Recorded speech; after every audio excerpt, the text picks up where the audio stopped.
وأشغني الظالم بالظالمين. اللهم صل على سيدنا الله محمد أكبر. الله وأشغني أكبر. الظالم الله أكبر. أبيك.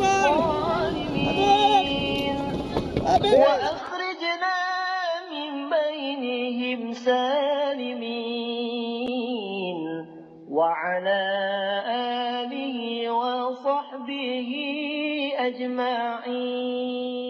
Assalamualaikum warahmatullahi wabarakatuh, pemirsa Front TV sekalian.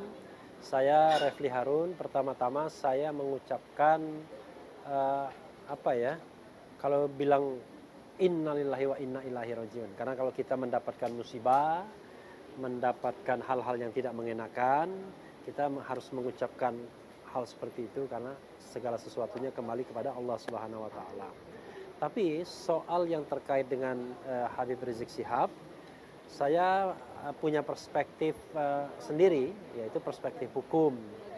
Saya dari awal mengatakan harusnya soal-soal kerumunan, petamburan, megamendung di Bandara Soekarno-Hatta tidak perlu didekati dengan pendekatan tindak pidana atau pendekatan pidana. Kenapa begitu?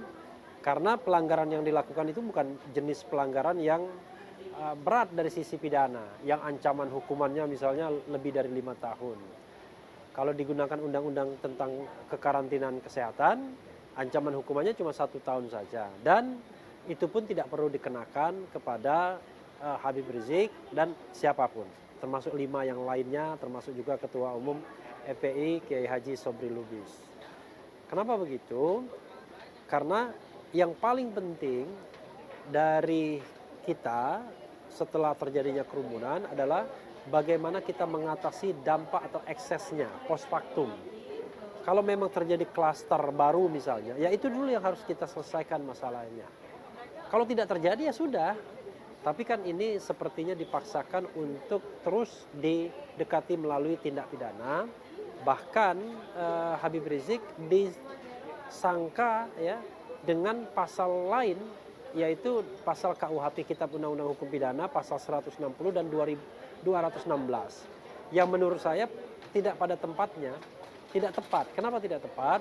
Karena pasal 160 itu tentang penghasutan, di mana dampak atau akibat dari penghasutan tersebut ada orang lain itu yang melakukan tindak pidana.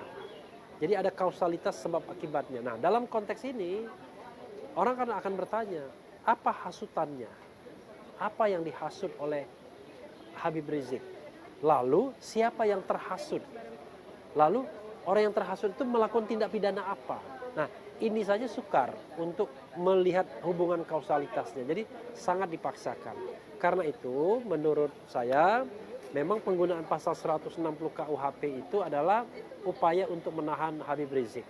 Karena kalau tidak dikenakan pasal 160 KUHP, tidak boleh ditahan karena ancaman hukumannya cuma 1 tahun saja. Jadi pemirsa Front TV sekalian, saya mendukung upaya pra-peradilan. Karena menurut saya memang penersangkaan, penangkapan, memang dalam tanda kutip penangkapannya karena yang bersangkutan datang duluan sesungguhnya. Dan penahanan Habib Rizik menurut saya itu sudah di luar logika hukum yang saya pahami. Mudah-mudahan pra-peradilan independen mampu membebaskan Habib Rizik dan menyatakan bahwa proses penersangkaan dan penahanan oleh pihak aparat keamanan, oleh pihak penegak hukum keliru. Mudah-mudahan keadilan, kebenaran tetap tegak di bumi Indonesia yang kita cintai bersama ini. Wabillahi taufiq wal hidayah. Wassalamualaikum warahmatullahi wabarakatuh. Tetap semangat.